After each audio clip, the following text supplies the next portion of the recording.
हमें मुसलमानों को कमजोर करने के लिए ये बिल को लाया गया है। क्या संशोधन किया जा रहा है मालूम है आप?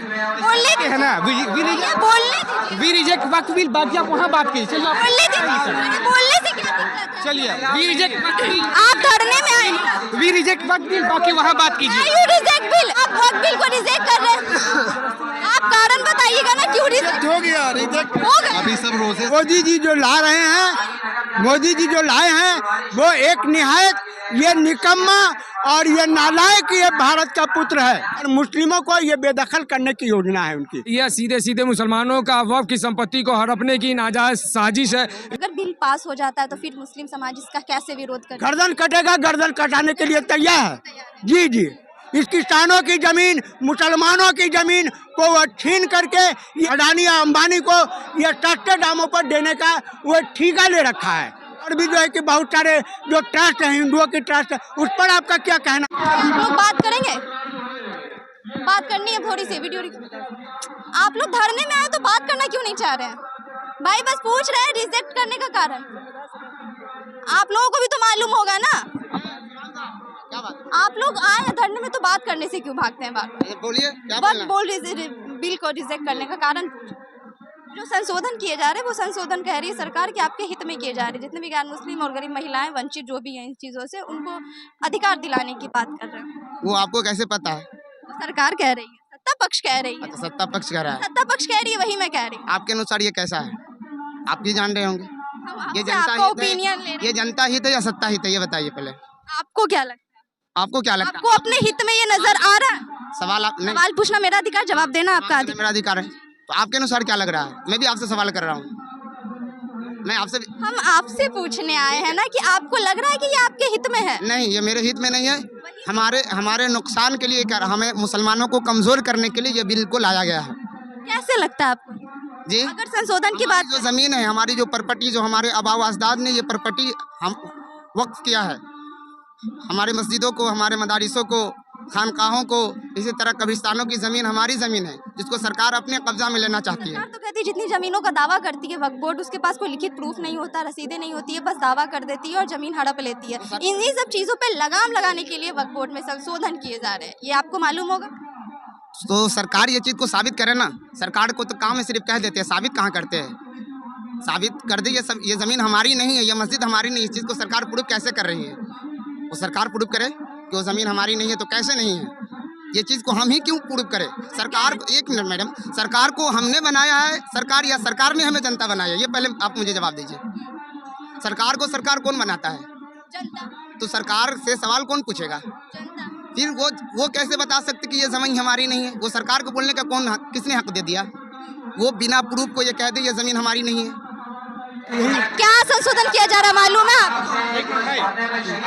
बोलने है ना बोलने वी रिजेक्ट वक्त बिल, बाकी आप वहाँ बात कीजिए। चलिए बोलने से क्या दिक्कत है? चलिए वी रिजेक्ट वक्त बिल, आप धरने में आए, वी रिजेक्ट वक्त बिल, बाकी वहाँ बात कीजिए। You reject bill. अरे भैया वही तो पूछ रही हूँ ना, वही तो पूछ रही हूँ। अरे आप वक्त बिल को रिजेक्ट कर रहे हैं, आप कारण बताइएगा ना क्यों रिजेक्ट हो गया रिजेक्ट हो गया? अभी सब रोजे से इसलिए कोई कुछ नहीं बोल सकता है। 2 मिनट टाइम हो गया, दो खत्म हो गया। मगरिब बात करेंगे इंशाल्लाह हम लोग।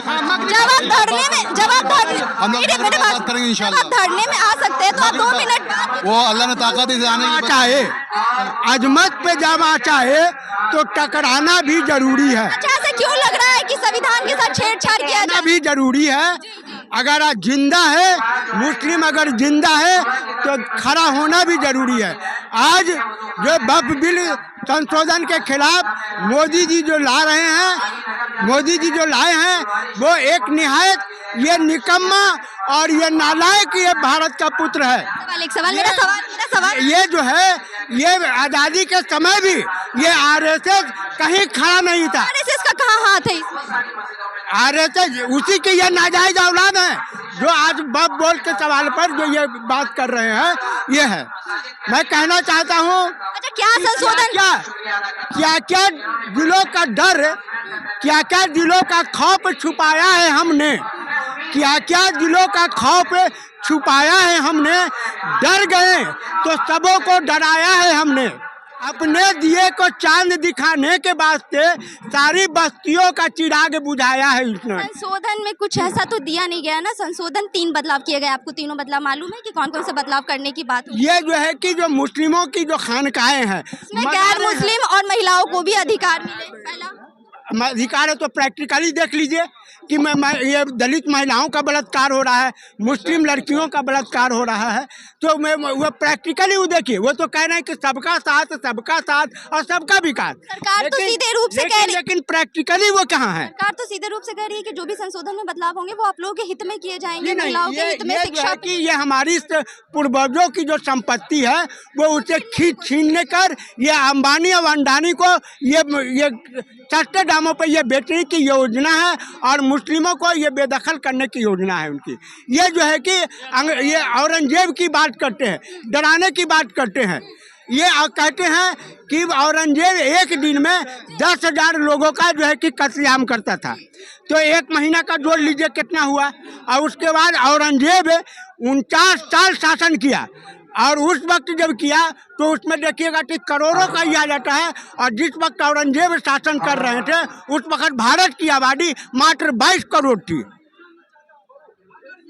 ये औरंगजेब के नाम पे ये तमाम लोगों को ये डरा रहे, जिसके पहले मैंने आपको सरकार ये भी कह रही है कि रेलवे और सेना के पास सबसे ज्यादा जमीन वक्फ बोर्ड के पास है, और लेकिन उस वक्फ बोर्ड की जितनी भी जमीन है आपके दादा जो है कि उसका सही उपयोग नहीं हो रहा है। 3 स्टेट मिला करके बाप के दादा उसके पहले क्यों नहीं कर रहे हैं? उनकी बात क्यों नहीं? आपको संशोधन नहीं चाहिए? हमको संशोधन नहीं चाहिए, हमको जैसे है वैसे रहने। एकदम। अरे संविधान के खिलाफ, संविधान के कई आर्टिकल का वायलेशन करता है। आप चंद्रशेखर आजाद जी का भाषण सुने, सीधे सीधे ये जो वक्फ अमेंडमेंट बिल जो है संविधान के कई आर्टिकल का वायलेशन करता है। इसको हम लोग सीधे, संविधान में तो कई तरह के नियम थे जिसमें संशोधन हुआ, लेकिन वक्फ बोर्ड पे संशोधन भी इतना बड़ा बवाल, और जो संशोधन किए भी जा रहे हैं वो संशोधन कहा जा रहा है, सरकार कह रही है, सत्ता पक्ष, कि आप लोगों के हित में किया जा रहा है। तो इसको लेके क्या सोचते हैं? ये बिल को अगर पढ़े होंगे तो ये संविधान के वायलेशन कर रही है। सीधे सीधे मुसलमानों का वक्फ की संपत्ति को हड़पने की नाजायज साजिश है। इसको पढ़ेंगे तो आपको पता चल जाएगा। वो जो 3 कानून इसमें लाए जा रहे हैं वो ऐसा देख के सुन के ऐसा लग रहा है 3, पहला जिसमें ये है कि गैर मुस्लिम और महिलाओं को भी कानून 3 नहीं है, बहुत पूरा, अरे वक्फ के स्ट्रक्चर को ही बदलने की साजिश है, स्ट्रक्चर बदलने की। जी नहीं कोई दिक्कत नहीं। तीनों जो संशोधन किए जा रहे हैं मैं उस पर बिना पढ़े थोड़ी आ जाऊंगी, ऐसे ही कर लूंगी बिना पूछे। आप जो कह रहे हैं ये जो वक्फ अमेंडमेंट बिल है सीधे सीधे वक्फ की संपत्ति को हड़पने की नाजायज साजिश है, सीधे सीधे संविधान का उल्लंघन है, संविधान के कई आर्टिकल का वायलेशन है। आपने यहाँ तमाम लोगों को सुना है, सीधे सीधे ये किसी भी हाल में हम लोगों को मंजूर नहीं है।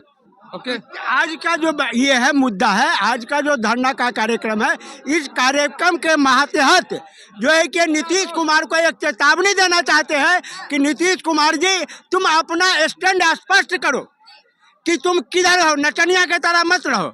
तुम अपना एक स्पष्ट जो है कि ये करो, क्लियर करो कि तुम वक्फ बोर्ड संशोधन बिल के खिलाफ में हो या उसके पक्ष में हो। ये आज की ये अंगड़ाई थी, आगे और चढ़ाई है। अभी तो ये अंगड़ाई है, आगे और चढ़ाई है, जिसके तहत मैंने आपको बोला भी कि क्या दिलों का डर। अभी बिल पास भी नहीं हुआ और इतना बड़ा विरोध हो रहा है। अगर बिल पास हो जाता है तो फिर मुस्लिम समाज इसका कैसे विरोध करेगा? गर्दन कटेगा, गर्दन कटाने के लिए तैयार है। जी, इसके लगी कोई भागने नहीं जा रहा। ये जो है कि ये मुस्लिम समाज का ये पुरखों से जो है कि ये उसकी ये देन रही है कि आज़ादी के लड़ाई में जो है कि आज दिल्ली के इंडिया गेट पे जाके देख लीजिए 63,000 करोड़ 63,000 लोग जो है। चाचा एक सवाल करूंगी, अगर आप बुरा नहीं माने, इससे पहले CAA NRC आया था, उसका मुसलमानों ने विरोध किया। उसके बाद 3 तलाक खत्म करने की बात हुई, उसका भी मुसलमानों ने विरोध किया। वो दोनों चीजें भी, किसानों की भी तो जमीन छीनने की बात की, वो दोनों चीजें भी मोदी की नजर है। वो किसानों की जमीन, मुसलमानों की जमीन को वो छीन करके ये अडवाणी, ये जो है अडानी या अंबानी को ये सस्ते दामों पर देने का वो ठेका ले रखा है। आप जो है कि आप और भी जो है कि बहुत सारे जो ट्रस्ट है, हिंदुओं की ट्रस्ट है, उस पर आपका क्या कहना है? इस पर ज़्यादा उसकी ज़मीन है, मुस्लिमों से ज़्यादा ज़मीन है। ये झूठ एक प्रोपगंडा उड़ा रहा है कि ये रेलवे कितना सुचारू रूप से उपयोग होता है। एक सवाल लोगों का भी है, सत्ता पक्ष का भी है कि जो ज़मीन है इतनी आप लोगों के पास, उसका कितना सुचारू रूप से उपयोग होता है? उपयोग होता है, उपयोग होता है उसका। उपयोग मदरसा है, ये है जहाँ हमारे कि लोगों को मदरसा बनाने की जरूरत पड़ी वहाँ मदरसा बनता है, वहाँ ये बनता है हक में। गैर मुस्लिमों के हस्तक्षेप से क्या परेशानी है? गैर मुस्लिमों और महिलाओं के गैर हस्तक्षेप से मुस्लिमों की जो बात कर रहे हैं तो गैर मुस्लिम भी यहाँ आए हैं। ये संशोधन बिल के खिलाफ में मुस्लिमों भी आए हैं, जिसका आपने जीता जागता जो है कि चंद्रशेखर को देख लीजिए, वो क्या है, मुस्लिम है कि मुस्लिम है। गोपाल रविदास भाकपा माले का फुलवारी का विधायक है, वो आया, वो क्या है, वो मुस्लिम है। से बात करेंगे।